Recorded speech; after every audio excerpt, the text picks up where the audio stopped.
In trouble. There we go. All right. We're going to jump right in so that I can make the most of the time that we have together. So this session is called Preparing for Future Relationships. And when they asked me to talk about that, I went, how do you prepare for a future relationship? And then I remembered a preacher that some of you might have heard at NAYC, and he said, it's not about finding the right person, it's about becoming the right person.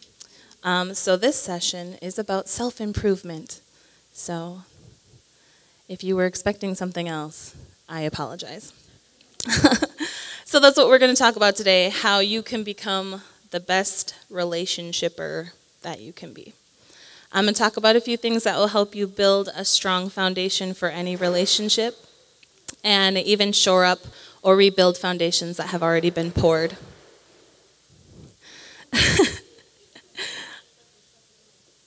So it's never too late to start working on a relationship that needs some work, and it's never too early to start working on who you need to be for your future relationships. But first, I want to put a disclaimer out there that I'm not here to tell you, well, you're in love now, but just wait.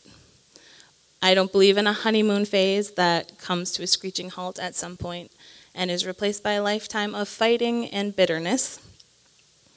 In fact, that's what we're here to avoid. If we can do the things that we discuss here today and more as your relationships grow and mature, the honeymoon phase doesn't have to end. And I know, okay, I don't know. I'm assuming, not in a rude way, that most of you are single, or at least not married or engaged. So that might sound weird for me to already be talking about the honeymoon phase, but bear with me. I also want to tell you that marriage will change your life, but it will not solve your problems.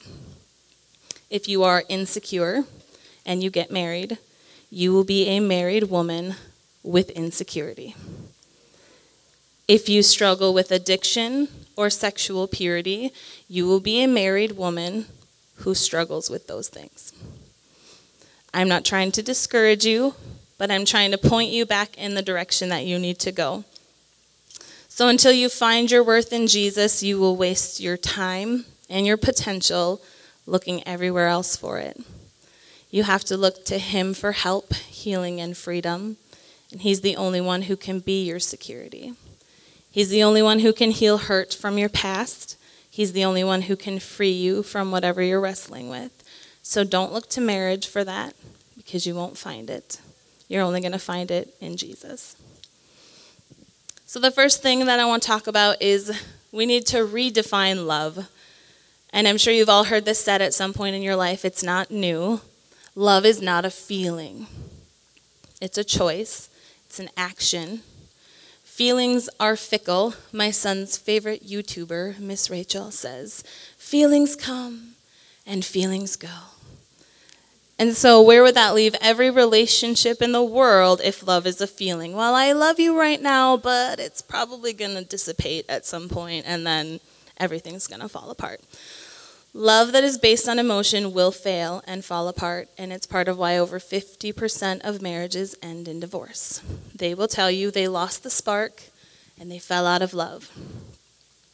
So true love is a choice that we make every day, and not just in marriage, but in all relationships. I have to choose to love my son even when he's doing things to intentionally get under my skin. I have to choose to love my friend when she cancels plans or shows up late. And these are just hypothetical examples. They're not things that have actually bothered me in real life. But people are irritating, and whoever you find yourself in a relationship with in the future will be irritating, and you are going to irritate them too. Trust me. But when you make the decision to love each other anyway, that is a love that lasts. So what does this true lasting love look like in our lives? John 15:13 says, greater love has no man than this, that he laid down his life for his friends. We think of laying down our lives in terms of dying for someone that we care about. But what if we thought about it in terms of laying down our preferences, our desires, and our demands? I saw a Facebook post that said, "You say you're willing to die for them, but are you willing to live for them? You only have to die once, but you have to live every day." Jesus' whole life and ministry was about loving other people. There were times he tried to get away for some self-care and alone time, and they found him anyway. And he ministered to them. 1 Corinthians 13:5 says, "Love does not demand its own way." Another translation says, "Love is not self-seeking." A lot of people will tell you that marriage is about compromise. But I think a better way to look at marriage is two Christ-like people laying down their lives for each other every day. Anytime we set aside our own desires or preferences and prefer our brother or sister or friend or husband, we're demonstrating great love. So, I'm sorry to disappoint you, but if you've been looking forward to marriage because of the long list of things that your husband will do for you and bring to your life, it's time for a mindset shift before you actually make it down the aisle. We're called to serve others, and that includes any future relationship that we find ourselves in or that we choose to partake in, because you don't find yourself in a relationship. You don't wake up one day and go, "Oh my gosh, when did we get married?" The second thing I want to talk about is communication and expectations. And I know this isn't fun and romantic and like, "Oh my God, I'm so excited to fall in love." But it's important if you want to stay in love and keep that feeling. So communication and communicating expectations, and I'm not just talking about letting someone know, "Hey, that leftover pizza in the fridge is mine, please don't eat it or I'll be very upset." Although that's important communication too, and could lead to a fight if you don't talk about it. But in general, we're good about that kind of communication. Passing along facts to other people is really easy. But it's when the difficult conversations need to happen that effective communication becomes a challenge.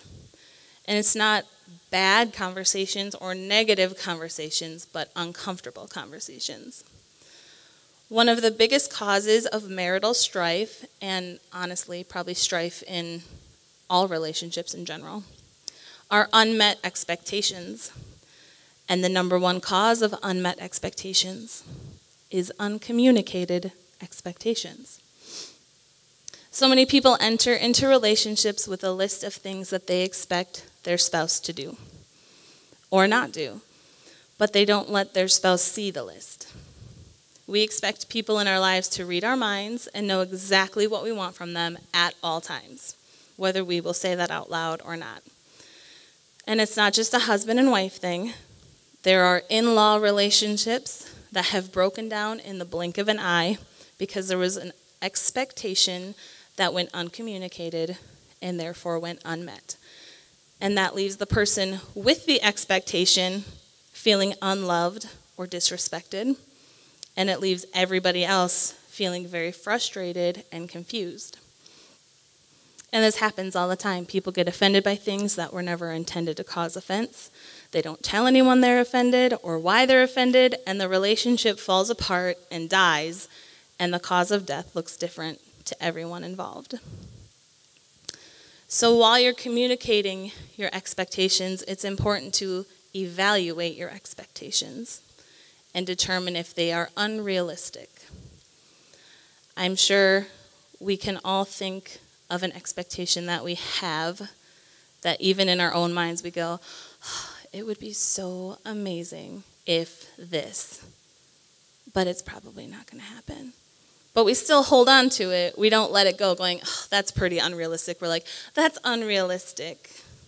But maybe someday there will be a man out there that will meet that unrealistic expectation. He might meet that one, but then he's not going to meet the other 5. So just breathe and let it go." If I told my husband that my expectation is that we spend every single holiday with my family, and we can try to see his family if there's time and if we're not too tired. That's not fair, it's not realistic, and it puts him in an incredibly difficult position. He's either going to upset me or he's going to upset his family, and he's going to be upset because he doesn't get to spend the holidays with people that he loves. So don't ever put your spouse or anyone else, because this can just be applied across the board, in a position where they feel like they have to choose between you or other people that they love. I absolutely believe that I should be my husband's priority, and you should be your husband's priority when you get there. And in a real life situation, if he had to make a choice, then I absolutely believe that he would choose me. But I will never put him in that position. Other people may, outside factors might make it so that he has to choose, but I will never say it's me or them, because that's not love. If you focus on protecting and growing your relationship, you should never have to give your husband or anyone else an ultimatum. If you have to say it's them or me, something is already broken down, something is already not healthy, and you need to backtrack and figure out where that went wrong. In a healthy relationship, the word no is respected. The phrase, "I'm sorry, I can't help you with that," doesn't get pushed back. Dr. Reverend Cindy Miller said, if you want them to respect your no, you need to respect theirs, with no exceptions. We make excuses for ourselves and say, well, they told me no, but they don't understand. I really need this to happen.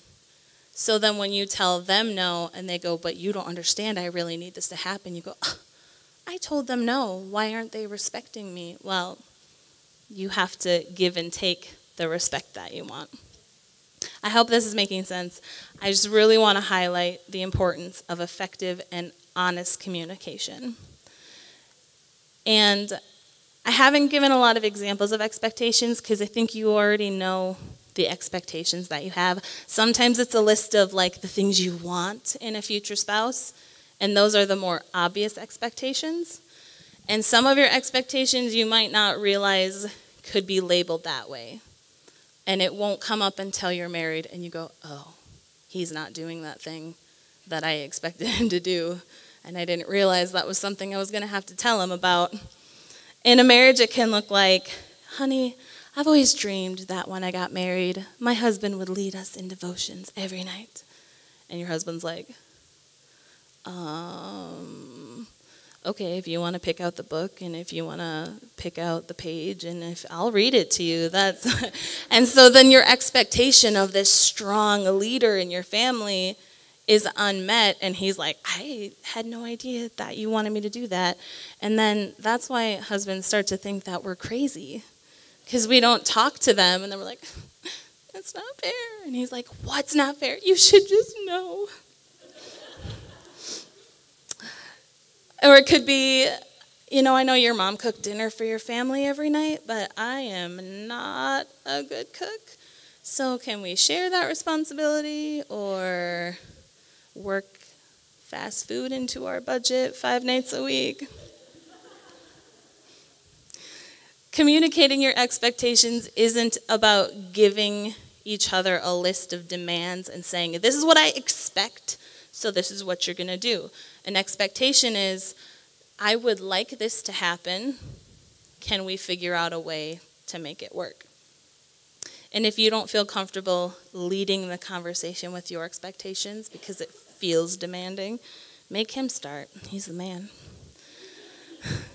Say, hey, what are some responsibilities that you expect your wife to take care of? What did you always dream your wife would do? Obviously not first date questions, but as your relationship is growing and developing. My husband and I went through a book called 101 Questions to Ask Before You Get Engaged. We started before we got engaged, but we did not finish it before we got married. But I recommend it or something like it because it takes the pressure off of both of you. If you have questions you want to ask, but you're like, that feels weird, I don't want to make things awkward, blame it on the book. I also strongly recommend reading the 5 love languages. I'm sure most or all of you have taken the test at some point in your life. And if not, it's in the handout. But the test helps you understand who you are and why you act the way you act or what you need to feel loved. But the book will help you understand other people. Because sometimes if my love language is words of affirmation and I am complimenting you all day long and you're still sad, I'm like, what is wrong with you? I should have made you feel so good about yourself. And you're like, yeah, but you never spend time with me. But I don't understand that because I don't care if you spend time with me. I just want you to say nice things about me. So you understand yourself. You look at your results and go, words of affirmation. Oh, that's so me. Oh my gosh, they get me. But when somebody else has a different love language than you, you're like, what is wrong with you? Why are you touching me all the time? That's me. I scored very low. I think I got a 0 on physical touch, actually, before I was married. So read the book. Don't just take the test, because there's a lot more in there than just helping you identify your own love language. And when you're married, each spouse should be more focused on showing love the way the other person receives it, instead of demanding that your spouse just receives whatever kind of love that you give. I don't have time to go into the whole book, but if your love language is physical touch and your husband's is words of affirmation, you can hold his hand and kiss him and rub his back and give him all the physical affection in the world, and he'll just still feel not quite loved. He'll always feel a little bit off until you start speaking love and life into him. And it might be uncomfortable. Maybe you're the kind of person that's like, compliments are awkward and weird, and I don't know how to do that. But that goes back to laying down your life for your friend or your husband. It might make you uncomfortable, but if that's something he needs, then you're going to have to suck it up. Oh, can I say that? And to my mom's back there. She doesn't like that word. You're going to have to just do it. And if your love language is quality time, but your husband never spends any time with you, but he leaves you little gifts all around the house, and he's like, oh my gosh, look at how romantic I am, and you're like, great, more junk. He's being super sweet and really well-meaning, and he's trying to love you, but it's not going to work because that's not how you receive love. So we have to flip our mindset and say, okay, how do you feel loved? And then I need to act that way. And you're going to have to talk about it because, again, don't go into a relationship going, let's see how long it takes him to figure out how I feel loved. Let's see when he realizes that my love language is words of affirmation. If you love that person, don't play that game with them. Say, hey, I took this test. Have you ever taken it? Let's talk about it. Let's figure it out. What ways can I make you feel loved? And this kind of communication can be scary and uncomfortable when you first get started. But if you're both committed to being open and honest with each other from the start, it will eventually get easier. And that's not to say every conversation will be easy. There are still times that my husband can see a difficult conversation coming from a mile away because I just sit there and fidget for like 20 minutes. And I'll go, and he's just like, yeah, what's up? The poor guy. And again, so this applies to all relationships. You don't have to wait until you're dating, engaged, married. I guarantee you've had a misunderstanding with a friend that could have been avoided if you were like, hey, when you said that, this is what I heard, and that hurt my feelings. Did you mean it that way? And then she's going to go, oh my gosh, what? No, I didn't mean that. And then you can avoid, you know what I'm talking about, you can avoid the days or weeks or months of, and you're both mad at each other, and neither of you has any idea why the other one's mad. I know why I'm mad at you, but why are you mad at me? I didn't do anything to you. So communication, just in general, practice that, and then you'll already have a handle on it by the time you get married. And then give your husband a break, because he isn't here, and he doesn't know this stuff. And so he's going to be like, wow, you're so emotionally healthy. How do I do that? The third thing I want to talk about briefly is cultivating emotional intelligence. I don't know how many of you have heard that word, emotional intelligence, or that phrase. I'm not going to say much about it because it's kind of a deeper psychology than I'm qualified to talk about. And it goes hand in hand with effective communication, so there'd be a lot of repeat information. But I'm just going to scratch the surface because it's important. Emotional intelligence is described as the ability to understand, use, and manage your own emotions in a positive way, to relieve stress, communicate effectively, empathize with others, overcome challenges, and diffuse conflict, which are all really great tools to have in a relationship. And right now is the perfect time to cultivate emotional intelligence before you get married. Because once you're married, you have to navigate your own emotions, and now you also have to navigate your spouse's emotions. And yes, you have friends and family, and you're trying to navigate all that too, but the marriage relationship is a lot different. So start now spending time observing your own emotions and your own behaviors. Learn how to acknowledge strong emotions without letting them take over. Ephesians 4:26 says, "Be angry and sin not." And that tells me that I will get angry, and that's okay. What's not okay is letting my anger control my actions. This is going to make me sound a little bit insane, but what emotional intelligence looks like to me is when I'm like, oh, I'm so mad at you right now. And then I stop sometimes. I don't do this all the time. This is a rare occurrence, but I stop and I go, okay, why am I actually mad at you? Oh, because you did this thing and it hurt my feelings. Oh, so I'm not mad. My feelings are hurt. And then instead of going, I'm so mad at you, and yelling, I go, when you said the thing that you said, and it hurt my feelings. And then instead of feeling attacked by me, he's like, oh, oops. And then he can tell me, oh, this is what I meant, and this is what I was thinking. And those conversations help us understand each other better. And he goes, oh, next time I want to communicate that, I should say it differently so that I don't hurt her feelings. And I can go, oh, when he says that, I should just try to understand that he means this. Read all the marriage books, because men think women are complicated, but anyway. Men, we're complicated because we're like, emotions! And they're complicated because they're like,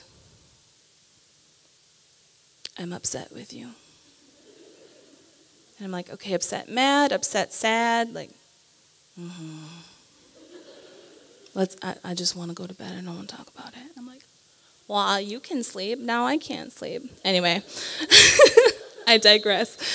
But that's pretty close to conversations I've actually had with my husband, and when I'm not being emotionally healthy, it starts with a fight, and I'm mad and I'm yelling, and then at some point I start crying, and I'm like, my feelings are hurt, and he's like, oh, okay, like I can work with that. Psychology will tell you that the feeling that you feel is rarely how you're actually feeling. Anger is never your true emotion. Big feelings surge and they want to take over our whole life in that moment. Your anger acts as a defense mechanism because I don't want to admit that I'm hurt, because being that vulnerable could open me up to more hurt. But emotional intelligence says, nope, I will not lash out in anger. I will take a deep breath, explore my own emotions, and then explain how I'm feeling with love and grace. Colossians 4:6 says, let your speech be always with grace, seasoned with salt. You will find marriage and relationships in general will be so much easier when you learn how to speak the truth in love and receive the truth in grace. I am very easily upset, and I'm not going to let my husband watch. My mom's back there, and she's agreeing with me, and that offends me. And we'll talk about it later. But I have to let my husband have the space and the safety to be able to come to me and say, hey, actually, you hurt my feelings, is very difficult for me because I always want to flip it and be like, well, now you're hurting my feelings by telling me I hurt your feelings. And that makes him feel like, okay, I have to bottle everything up inside. So emotional intelligence says, I'm feeling hurt by what you're saying, but I understand that this needs to happen because I hurt you and I love you and I don't want to hurt you again. My pastor taught a lesson on filling the gap with trust, and that when someone says or does something to upset you, just assume they didn't mean it, which sounds really weird. But if you say hi to someone in the hallway and they just keep walking and don't respond, you can assume, oh my gosh, they don't like me. Or you can go, maybe they didn't hear me. And maybe they were actually ignoring you and they don't like you. But your life will be so much better, you will be happier, and you will be healthier emotionally if you go, oh, they must not have heard me, and just carry on with your day. Now, if there's someone that's in your life often and they're blowing you off, that's when you need to have a difficult conversation and be like, hey, I said hi to you in the hallway. Did you not hear me, or did I do something to upset you? Romans 12:18 says, if it is possible, as much as it depends on you, not the other person, live at peace with everyone. The last thing I want to talk to you about is boundaries. And I'm sure you've all talked about this in youth group and youth camp and youth conference and youth Bible study and youth bowling night. But it's important. So set boundaries. Set them now. Because if you wait until you need them, it's already too late. Talk to your parents, talk to your pastor, your mentor, whoever you have in your life, and let them counsel you on what your boundaries should look like. But that's not saying let them set boundaries for you, because those lines are a lot easier to cross, especially when you get mad at your parents or your pastor or your mentor, and you go, forget them, I can do what I want, it's my life. None of you would ever think that. But you have to have the convictions for yourself. Lay your boundaries before the Lord and ask him to be your strength. And if that sounds like overkill to you, let me enlighten you. You're going to really like whoever you're in a relationship with. I know that's a surprise, right? Without making this PG-13, I'm just going to say, you are going to want to cross some lines. And just like being angry, that is not a sin. Wanting to cross lines and push boundaries is not a sin. The problem starts when we start giving our boyfriends and our fiancés privileges that belong to husbands. And I know, but you love each other. And you're going to get married anyway, so what is the big deal? But you're not married yet. And things happen. Relationships break. I know someone who was engaged for years, I think 4 years, actually. And in those 4 years, they were going to marry each other, and they were positive that was a rock-solid relationship. And so they acted married. And then they broke off their engagement weeks before their wedding. And it was the right thing to do, and every voice of godly reason in their life told them not to marry each other and had been telling them not to marry each other the whole time, but they didn't listen. So listen to godly counsel. So even though they made the right choice in the end and didn't marry the wrong person, they had to carry the baggage and the consequences of their choices into their future relationships. Song of Solomon 8:4 says in the Message version, "Do not excite love and don't stir it up until the time is right and you're ready." This is why we set boundaries and build fences miles away from the edge of the cliff. This is why we have people in our lives who will hold us accountable, and why we shouldn't even consider dating someone who scoffs at or disrespects our boundaries. If you're with someone and you're like, oh, no, I'm not going to kiss you. And he goes, oh, seriously? Oh, it was so nice to meet you. Have a great day. I hope you find someone someday. We need to have respect for the eros love that God built us with. We need to protect it, and we need to offer it to our spouses untainted. And if you're sitting here and you've already made wrong decisions and you've already crossed lines that you should not have crossed, you can be restored. There's no getting around the fact that you will have to face the music with your future spouse. But there is grace and there is forgiveness, and God's mercies are new every morning. You'll notice that I'm not telling you what boundaries to set, and I'm not giving you a list, because those are my boundaries. They're not yours, and they won't work for you. But pray about it and get godly counsel, and then write them down and make them real, because marriage is a blessing, and boundaries are how you protect it. And you want your marriage to last a long time. 50% of marriages ending in divorce sounds really overwhelming.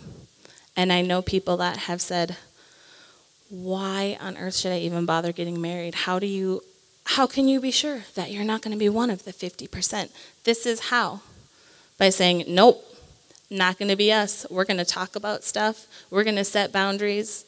Boundaries don't end when you get married, because now you've brought another person into the circle. So now your boundaries are even bigger, and you say, we're not going to have that in our lives.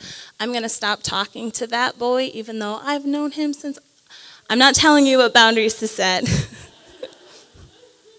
But I've seen relationships fall apart for things that people think, what is the big deal? If he's going to be that controlling and tell me he's not being controlling, he's communicating an insecurity to you, and as his wife, it's your job to protect his heart. So if he says, hey, this is making me uncomfortable, and you go, oh, give me a break, whatever. If you want him to respect your no, you need to respect his no. Okay, I'm done. I'm going to pray before you head out, because this was very lecture-esque and not very fun, but it's very important.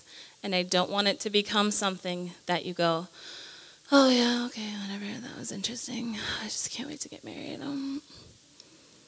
I want you to go home and think about it and consider your future relationships and how you're going to protect them now. Lord Jesus, I thank you for every woman in this place. You brought us here for a purpose, God. We're here by design.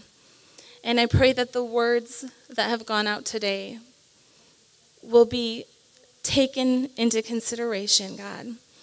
That they will be planted in hearts, and that seeds of protection and seeds of love will grow from the word that was planted here today.